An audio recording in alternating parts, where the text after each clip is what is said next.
అందరికీ నమస్తే అండి. Welcome back to our channel. ఈ మాసంలో అంటే కార్తీక మాసంలో అత్యంత విశేషమైంది సంకష్టహార చతుర్థి పూజ కూడా.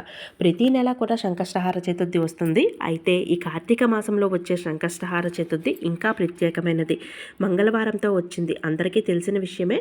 మంగళవారంతో సంకష్టహార చతుర్థి వస్తే అంగారక సంకష్టహార చతుర్థి అంటారు. ఈరోజు కుజదోషాలు అవి ఉన్న వాళ్ళు పూజ చేస్తే స్వామివారి అనుగ్రహం వల్ల అవన్నీ తొలగిపోయి త్వరగా వివాహం అది జరుగుతుంది, సంతానం లభిస్తుంది. ఏదైనా విఘ్నాలు ఉంటే అన్నీ తొలగిపోతాయి. ఉద్యోగము, ఐశ్వర్యము, గృహం లేని వాళ్ళు గృహం కోసం ఇలా ప్రతి ఒక్కరు కూడా ఈరోజు పూజ చేస్తూ ఉంటారు. వాళ్ళ వెసులుబాటును బట్టి స్వామివారికి అంతైనా మనం పూజ చేసుకోవచ్చు. అయితే ఈ అంగారక చతుర్థి నవంబర్ 19న మనకి వస్తుంది, మంగళవారం రోజు.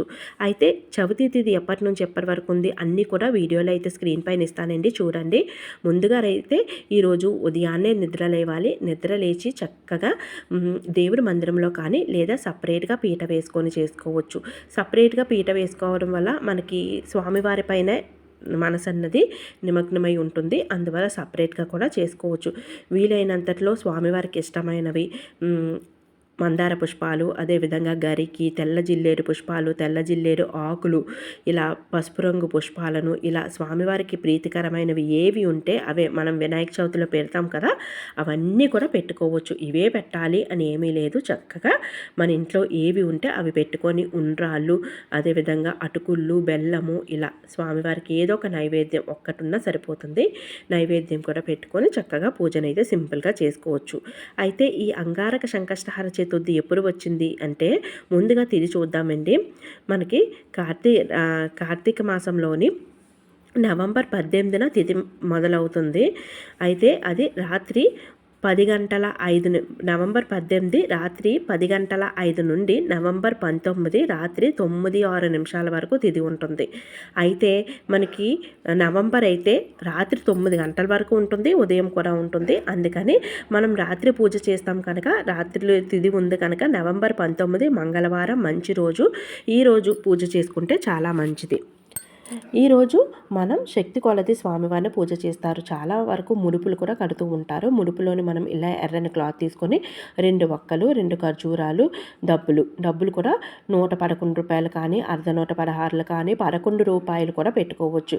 3 దోసెళ్ళు బియ్యాన్ని, 3 గుప్పెళ్ళు బియ్యాన్ని కూడా వేస్తారు. ఆకు చెక్క కూడా వేస్తారు. ఒక్క నెల పెట్టుకునే వాళ్ళు తాంబూలం పెట్టుకోవచ్చు, బియ్యం పోసుకోవచ్చు. కాదండి మేము ఎక్కువ నెలలు అంటే మనం 9 నెలలు అలా లేదా 21 నెలలు ఇలా చేసుకునే వాళ్ళు ఇలా సింపుల్గా ముడుపుని కట్టుకుంటే సరిపోతుంది. ఎందుకంటే బియ్యం అది వేస్తే అది పాడవుతుంది కదా, అందుకని సింపుల్గా ఇలా పెట్టుకొని ముందుగా స్వామివారిని సంకల్పించుకొని ముడుపు కట్టి స్వామివారి ముందు ఉంచుకొని ఇప్పుడు మనం పూజను ఆరంభించాలి. అయితే ఇందులోని మనకి విఘ్నేశ్వరుడి ఫోటోయే ఉండాలని లేదు, విగ్రహమే ఉండాలని లేదు. చిన్న పసుపు ముద్దను విఘ్నేశ్వరునిగా భావించి తమలపాకులో వేసి చక్కగా పూజను చేసుకోవచ్చు. అయితే ఈరోజు మనం సంకల్పించుకోవాలి, మాకు ఇలా స్వామి ఇలా మా కోరికను తీర్చినట్టయితే నీకు ఇన్ని నెలల పాటు సంకష్టహార చతుర్థి చేస్తాము, లేదా మాకు ఇలా మంచి జరగాలని కోరుకుంటూ ఇలా ఇన్ని నెలలు మేము సంకష్టహార చతుర్థి చేస్తాము అని అనుకుంటూ స్వామివారికి పూజ చేసుకోవాలి. దీపారాధన చేసిన తర్వాత స్వామివారికి గరికి, పూలు ఇవన్నీ సమర్పిస్తూ అష్టోత్తరాలు చదువుకొని చక్కగా నమస్కరించుకొని నైవేద్యాలు సమర్పించాలి. అయితే ఈ సంకష్టహార చతుర్థికి ఆనవాయితీ అది ఏమీ అవసరం లేదండి, ఎవరైనా చేసుకోవచ్చు. అయితే ఉపవాసం ఉండాలా, అనారోగ్య సమస్యలు ఉన్నవాళ్ళు, వృద్ధులు, అదేవిధంగా చంటి పిల్లలకి పాలించే వాళ్ళు, ఇటువంటి వాళ్ళు నార్మల్గా ఏమైనా తీసుకోవచ్చండి. రైస్ అవి ఎక్కువగా తీసుకోకుండా మిత ఆహారం తీసుకొని పూజ చేసుకోవచ్చు. లేదండి మేము ఉండగలము అనుకునే వాళ్ళు ఉంటే చాలా మంచిదండి. ఉండి పూజ చేసుకొని సాయంత్రం చంద్రునికి అర్ఘ్యం కూడా సమర్పిస్తాము. అర్ఘ్యం సమర్పించి స్వామివారికి అప్పుడు పూజను మనం సంపూర్ణం చేస్తామన్నమాట. చంద్రుని దర్శించుకొని అర్ఘ్యం సమర్పించి నమస్కరించుకొని అప్పుడు ఇంట్లోకి వచ్చి స్వామివారికి పెట్టిన నైవేద్యాలు స్వీకరించవచ్చు. లేదా అప్పుడు మీరు ఏదైనా అల్పాహారం కూడా తీసుకోవచ్చు. ఇవే తినాలని ఏమీ లేదు. అయితే ఈ ఆరుద్ర నక్షత్రం అంటే శివయ్యకు ఎంతో ఇష్టమైన నక్షత్రం అండి. అందువల్ల ఈరోజు శివునికి అదేవిధంగా విఘ్నేశ్వరునికి కూడా పూజ చేస్తే చాలా విశేషంగా ఉంటుంది. ఈరోజు ఎవరు కూడా మాంసాహారం అది తినకూడదండి. స్వామివారికి నియమాలనేవి పాటించాలి. మనం ప్రతి నియమము ఎలాగా వ్రతాలు చేస్తే పాటిస్తాము. ఉల్లి వెల్లుల్లి తినకూడదు, మాంసాహారం తీసుకోకూడదు, నేలపైన పడుకోవాలి, అదేవిధంగా దంపతులు కలవకూడదు. ఇటువంటి నియమాలు పాటిస్తూనే మనం ఇది వ్రతంతో సమానమండి. నెలలో ఒకే రోజు వస్తుంది. అలా చేసిన వాళ్ళకి తప్పకుండా వాళ్ళ కోరిక అన్నది ఆ నెలలు కంప్లీట్ అవ్వకముందే స్వామివారు నెరవేరుస్తారు. ఈ పూజలో తప్పకుండా చేయవలసింది చంద్రునికి అర్ఘ్యం తప్పకుండా సమర్పించాలి.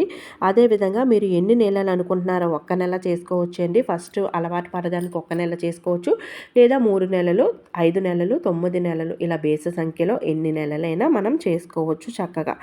ఈరోజు మంగళవారం కనుక కుజునికి కందులు దానం ఇవ్వడము, పూజ చేసుకున్న అనంతరం స్వామివారి దేవాలయానికి వెళ్ళి దర్శనం చేసుకోవడము. కుజునికి మంగళవారం అంటే కుజునికి ఇష్టం కదా, అందుకని కందులను దానం ఇవ్వడం, స్వయంపాక దానాలు ఇవ్వడం ఇటువంటివి చేసినా సరే మంచి ప్రతిఫలం అనేది కలుగుతుంది. స్వామివారికి వడపప్పు, చలివిర లేదా అటుకుళ్ళు, బెల్లము, ఉండ్రాళ్ళు ఇలా మీకు తోచిన నైవేద్యాన్ని లేదా పండ్లను కూడా నివేదించి చక్కగా పూజనైతే చేసుకోవచ్చు. ఈరోజు పూజించిన వాళ్ళకి చెప్పాను కదండి, కుజ దోషాలు పోతాయి, సంతానం కలుగుతుంది. అదేవిధంగా అన్నీ కూడా వివాహం జరగలేని వాళ్ళకి వివాహం జరుగుతుంది. ఏమన్నా దోషాలు వాళ్ళ జాతక రీత్యా ఉంటే వాళ్ళ జాతకంలో ఉన్న దోషాలన్నీ కూడా తొలగింపచేస్తారు విఘ్నేశ్వరుడు. ప్రతి నెల వచ్చే సంకష్టహార చతుర్థికి నామము, అదేవిధంగా పీఠానికి కూడా నామం ఉంటుందండి. అయితే ఈ సంవత్సరం అదే 2024లో కార్తీక మాసంలో వచ్చే సంకష్టహార చతుర్థి నామం వచ్చేసరికి గణాధిప మహాగణపతి అనే నామంతో స్వామివారిని ఆరాధించాలి. పీఠం నామం వచ్చేసరికి శివపీఠం. ఇది కార్తీక మాసం కదండి, అందుకే శివపీఠంగా మనం ఆరాధిస్తాము. ప్రతి కార్తీక మాసంలో ఇవే నామాలతో మనం ఆరాధిస్తూ ఉంటామండి. కానీ నెలకి ఒక నామము, ఒక పీఠము అన్నది ఉంటుంది. ఈ సంకష్టహార చతుర్థికి సంబంధించి రథ కథ కూడా ఉంటుందండి. పీడిఎఫ్లో ఉంటాయి గూగుల్లో, లేదా బుక్స్ కూడా తెచ్చుకోవచ్చు. స్వామివారి రథ కథ చదువుకోవడము, చక్కగా పూజించుకోవడం, సాయంత్రం వీలైన వాళ్ళు సాయంత్రం చేసుకుంటే చాలా మంచిది. వీలు కాని వాళ్ళు ఉదయం కూడా పూజను చేసుకొని చక్కగా స్వామివారిని ఆరాధించుకోవచ్చు. మనసు ఉండాలి కానీ భక్తి, మనం ఎప్పుడైనా పూజనైతే చేసుకోవచ్చు అండి. కానీ వీలైనంత వరకు సాయంత్రం చేసుకుంటే చక్కగా ఉంటుంది. చేసుకొని స్వామివారిని ఆరాధించుకొని ఇంట్లో అందరూ కూడా చక్కగా స్వామివారికి నమస్కరించుకోండి.